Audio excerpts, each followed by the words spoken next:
So, if you see something we all have in common here, all 5 of us, is that we're pint-sized, but we're powerful. Woo! All right, ladies. So, this first question is, I'd like you each to introduce yourselves and provide a 1 to 2 minute elevator pitch. And we'll start with Evelyn, and then we'll come down the line. Hello everyone, it's a pleasure to be here. Thank you so much for this. I'm really excited to kick this off. My name is Evelyn Mejia and I am a part of the dual degree program here at Hofstra University. I recently graduated with my BBA in December in marketing and now I'm pursuing my MBA full-time in business analytics. Throughout my undergraduate career, I had 3 internships. One was at a local restaurant, another was at a healthcare startup, and my most recent at Amazon. I was also very active on campus and served on many leadership boards for various club organizations, one of them being president of Alpha's Hofstra chapter, which is a national organization for business professionals.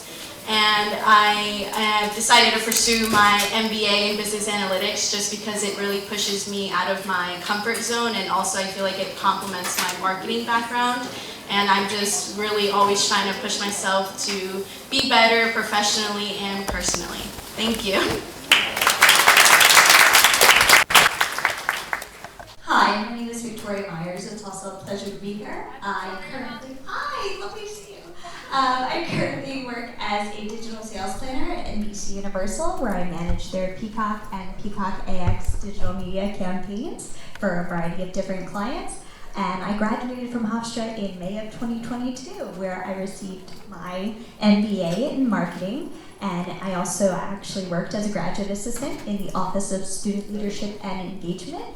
And during my final semester at Hofstra, I participated in the co-op program. So when I did that program, I landed a position with Horizon Media Agency, where I worked as an integrated strategist on their Pluto TV account.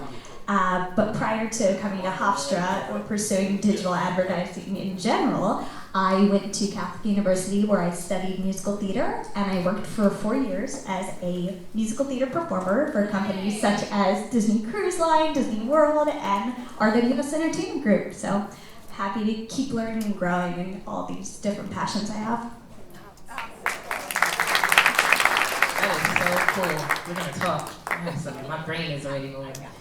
Hi everyone, good afternoon. My name is Diana Rose, never to be called Diana Ross, even though at this point, I should be collecting royalties, but I'm Diana Rose. I am the current alumni president for the Hofstra School of Health Professions and Human Services. It has been a pleasure. I learned a lot here at Hofstra, graduated in 2012. With my bachelor's in community health, and since then went on to just really support a lot of initiatives in my community, mainly Southeast Queens, New York, Southeast Queens in the house. And from that, launched my for-profit company, Jars of Delight, the first zero-waste catering company here in New York City, MWBE, all the alphabet certified. Had the pleasure of working with a lot of local government entities, city, state, and now recently appointed as the coordinator for the Institute of Concessions at JFK for the $18 billion JFK redevelopment project that's happening over there. Super excited about that. But most importantly, it is my job as a full-time mom to 2 amazing boys who I did not bring here strategically today because they would be running around driving me crazy. But I am a mom to 2 beautiful humans, and this means a lot to me because when I was doing my bachelor's here, I remember my son, Che, who is now 14, would come to class with me and be the sweetest little boy in the class. So this is a full circle moment to see where you start, and this panel is, life after college.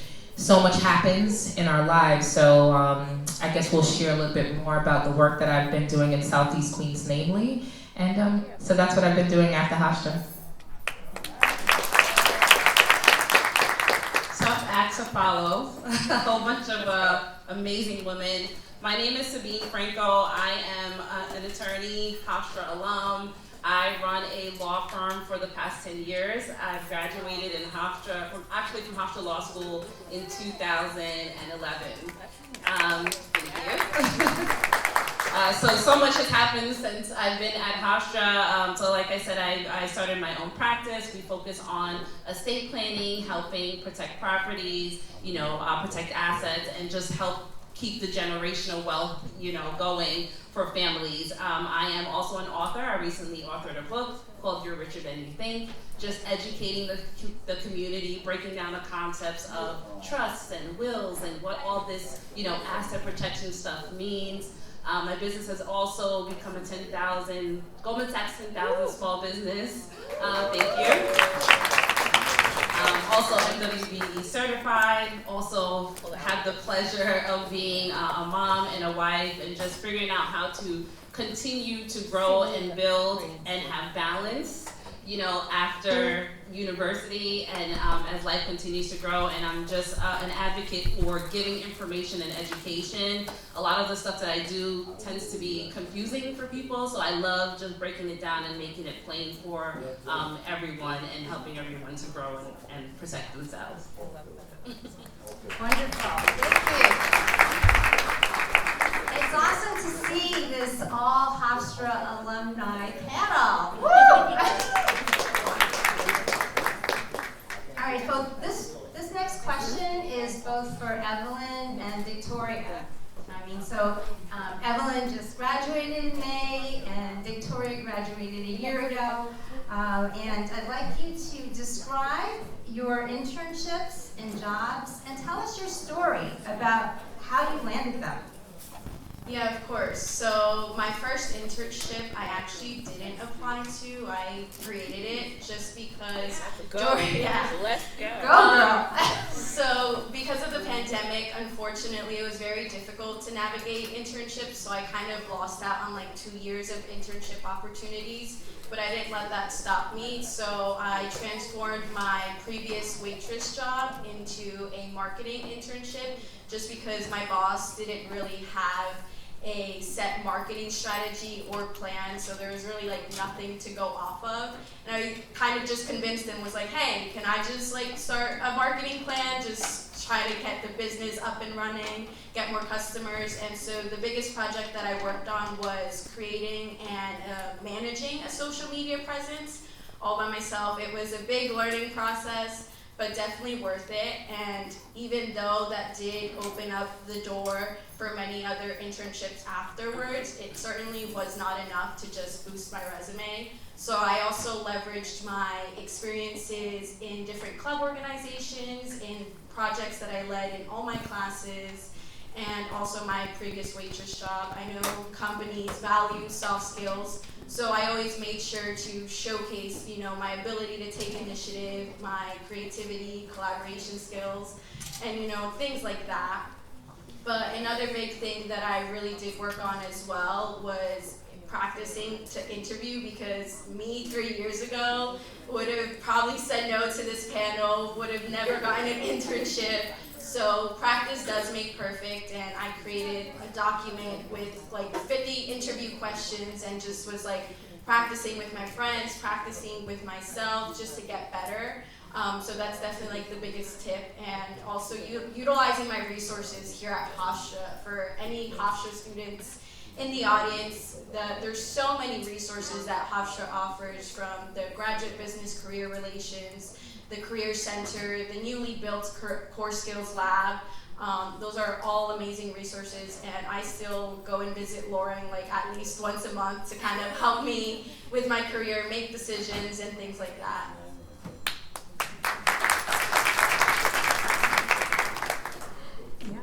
Oh, going right off of Evelyn, that was the first thing I did. Was I made an appointment at the Career Center with Lauren when I was applying to internships, and we refined my resume to kind of gear it towards specific ad sales positions I had an interest in, so that way I kind of was able to use my previous experience as a performer or working in the hospitality industry to show that not only am I learning more about marketing and digital advertising in general, but I have those soft skills like you spoke about, Evelyn.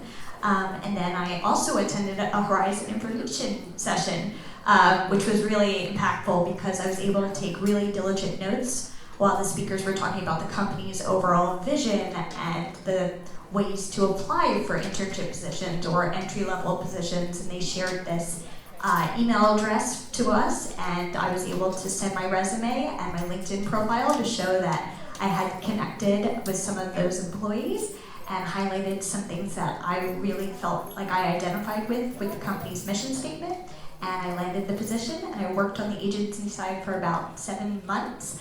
And I realized, I think I want to try more the sales side of the digital advertising space. So I saw a position for NBC Universal, and it was with the global partnerships division. So I was able to highlight the fact that I had learned things on the agency side first, and that I think made me a great candidate for the role. And I was able to also negotiate my salary because I was able to talk about counteroffer I received from another media agency. So I was able to kind of, show I was a wanted item and be like, hey, I see what you're doing there. But yeah, I was able to definitely advocate for myself, which I think is always important, and really happy with the decision I made because I've been working there happily ever since. What I really love about Evelyn, she really does push herself to go beyond and, took what you couldn't get an internship during the pandemic, and she turned her waitress job into an internship, and that internship helped her land her internship at Amazon and made her a full-time offer. So, you just to turn that situation around, and I know from Tori, knowing Tori and speaking with her, she had applied for NBC Universal before, but didn't get the job the first time, and but her persistence helped her land the job. So now I'm going to our next two panelists, and Diana Rose and Sabine Franco are both entrepreneurs, and we know that it's not easy to be a successful entrepreneur or a woman entrepreneur, or a woman minority entrepreneur on top of that, right? So they're really successful. So let's give it up for them. Okay, so my question is, as a woman entrepreneur, what is the greatest challenge you faced? And how did you overcome it? So we're like, which one do we start with? So of course, the elephant in the room is always capital and funding, right? Just overwhelmingly, women-owned businesses, women entrepreneurs, significantly, we have less of an access to capital and funding for our businesses and our projects.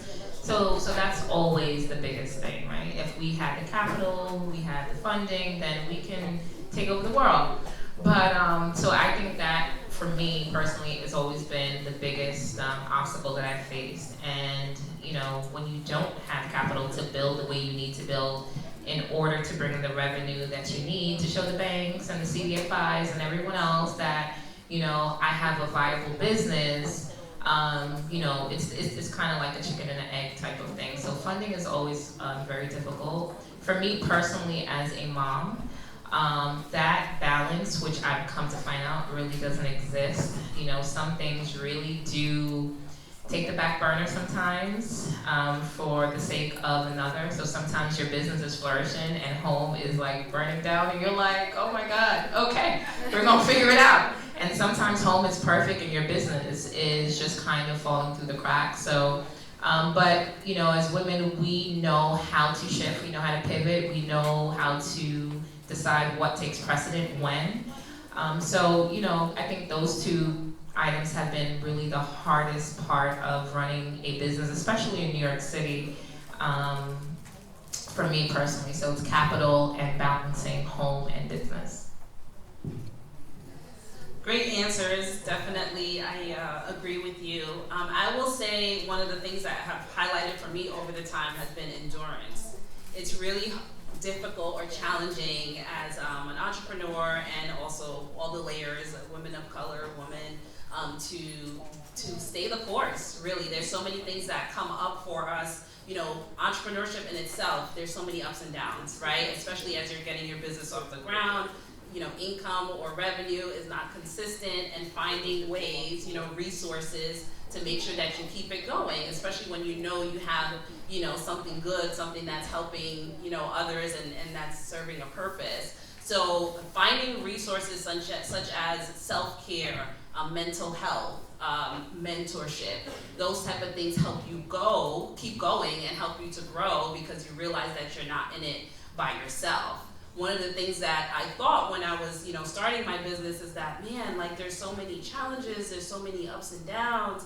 And then when you get in community with other business owners, or you get mentorship, you realize, oh yeah, this is how it goes. This is business, right? Like across the globe, not even just for women, this is business. So when you're not, you know, doing it on your own, or you're not, you know, in a silo, then you realize, okay, I can do this because others have done it, others are doing it, and there are resources to sort of help me go. So I would say endurance was a challenge, but if that resonates with anyone, please do not give up, because that is the thing that's going to get you there, right? The place where you're trying to get to. It doesn't feel like it all the time, but staying consistent and not giving up is how everyone succeeds.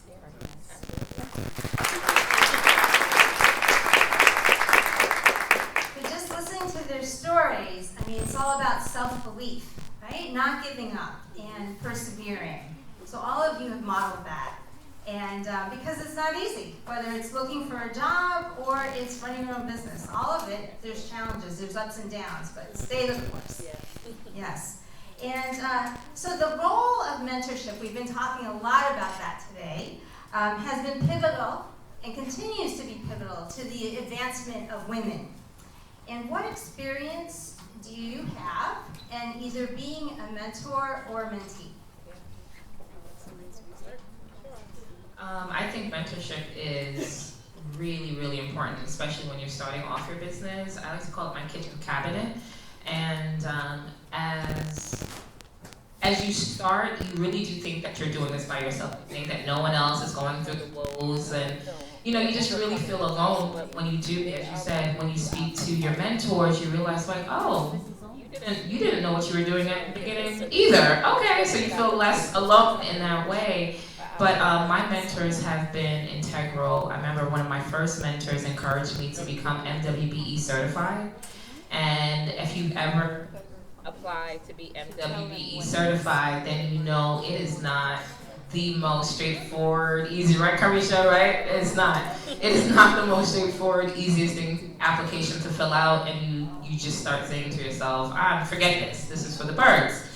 But you know, my mentor was really inspirational. Like, no, you really need to apply for this, because what this will allow you to do is open up doors and windows and access to you know, contract with the city, contract with the state, contract with Port Authority. And your mentors are people, they may not be in your industry directly, but they are people who have gone the course of business. They are people in your lives, like my pastor is one of my mentors. Though he may not have a degree in business, his wisdom is what has been integral to my life in balancing business and family, and my walk with God. So mentors are everything. And then on the flip side, as a mentor to a few business owners and some young people, it's really important to be able to pass back that knowledge and not to keep it for yourself. I say freely give, freely given, freely received, or is the other way? Somebody help me out. Freely received, freely given. Right? So being a mentor has been a blessing, because that's also teaching me and inspiring me to keep learning, keep growing, because they're asking me questions and I'm like, I don't know what you're talking about. So you know, you go back and then you learn. So being a mentor has been a way for me to give back to everyone that's poured into my life, and that's really important.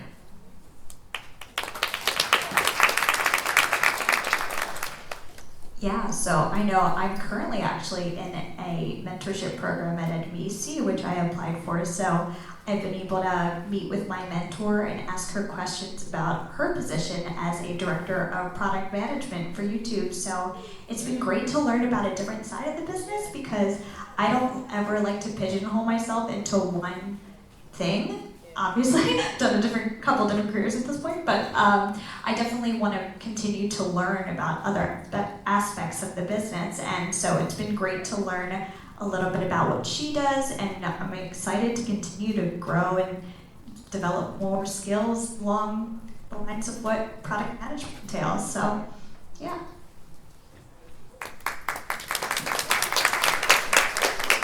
I really like that, like always trying new things. I like to do that too. It's always so important because you never know what you're gonna like next, you know, until you try it. You always have to keep exploring, so I really do like that. For me personally, I've been a mentor for undergraduate students throughout my undergraduate career. I mentored students through Alpha and by being a BBA 100 mentor. I remember when I was a freshman, I was lost, confused, and just didn't really have any guidance on what to do. And then, you know, on top of that, the pandemic hit, so that just caused even more chaos for me. And so I like to give back and try to help people as much as I can, just because I know what it's like to be overwhelmed. I know what it's like to not know where to go or who to go to. So I like to give students insight into my college career and give them tips on how to be successful in college, how to be successful in internships and things like that. So I always made sure to make myself available for any questions that they had, and I even like offered to revise their resumes and just be very hands-on with them if they wanted me to be. And I always also encourage them, like, you know, connect with me on LinkedIn, because if you don't need help now, but you need help in a year or two from now, like, you can always reach out to me through there, and I will, you know, answer and respond and help you out. And even now, I'm a graduate resident assistant, so I also have a lot of people constantly asking me for help or asking me questions, and it's not just career-wise, it could just be like personal issues and things like that. So I always just make sure that people know they can rely on me, because sometimes you don't know who to go to, and so I want to be that person for other people, their go-to person.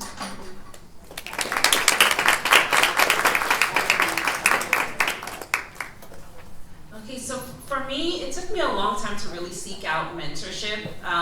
I guess I was the type of person who didn't know what questions to ask or what have you. But what I found in, you know, growing out of that and finding mentors, especially like for myself, other attorneys who are running their own firms and things of that nature, it has helped me to get the wisdom that they have gotten throughout their lives to be able to apply it to my life, because we only have one life to live, right? So it's like a cheat code to like get someone's life experience and be able to apply it to yourself. So it's really important to seek out mentorship and to ask questions, and it's helped me, you know, avoid certain pitfalls. It's helped me to grow a little bit faster or to find opportunities and resources. So that's what mentorship has done for me, and I, you know, highly recommend that to anyone else. And in terms of pouring into others, for the most part, I get a lot of women come to me because they're struggling with either the emotional side of lifing, right, adulting, or they just, you know, they're feeling a lot of pressure. And I was talking to a young lady yesterday she's in finance, but she's young and she's building her business, and I'm like, no pressure, right? You're doing it. As long as you're doing it, you're doing the thing, you're taking the steps, it's really good, you're moving forward. I think we as women put a lot of pressure on ourselves to make it, to be everything, to be, you know, to check all the boxes, but like you're saying, like, we wear different hats, and exactly what you explained is what I explained to her. Sometimes some things are going to get more of you, and sometimes some things are going to get less of you, and so, you know, it's okay. It's all okay. So that's the part of mentorship that I love, is to be able to relieve some of the pressure off of younger people who are, you know, knocking themselves against the ropes because they want to really try, you know, hard. And I think it's so important that we need to do that, you know, as women. And what I hear from some of these women is that we don't do that enough. So that's why I went through that whole explanation. If you see a young person, they need to hear from you what wisdom you have, what things you've gone through, even the mistakes. Especially the mistakes. So that's my take on mentorship. Thank you so much. I really encourage you, wherever you are in your life, that you seek out a mentor for yourself, and then you also reach out to someone else and be that mentor. Thank you so much.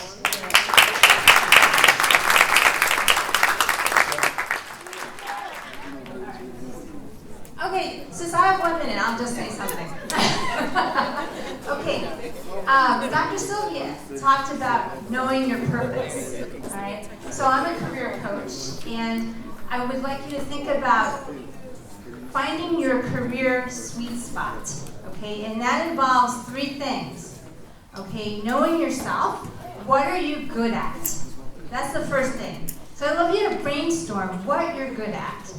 And then the second thing is, what do you love to do? Because sometimes you can be good at something, but not like it, right? So what is it that you're really good at and you enjoy, okay? And then the third thing is, what can the world pay you for, okay? So what is that? When you do those 3 concentric circles, in the center is your career sweet spot. So I just want to leave you with that little nugget to think about.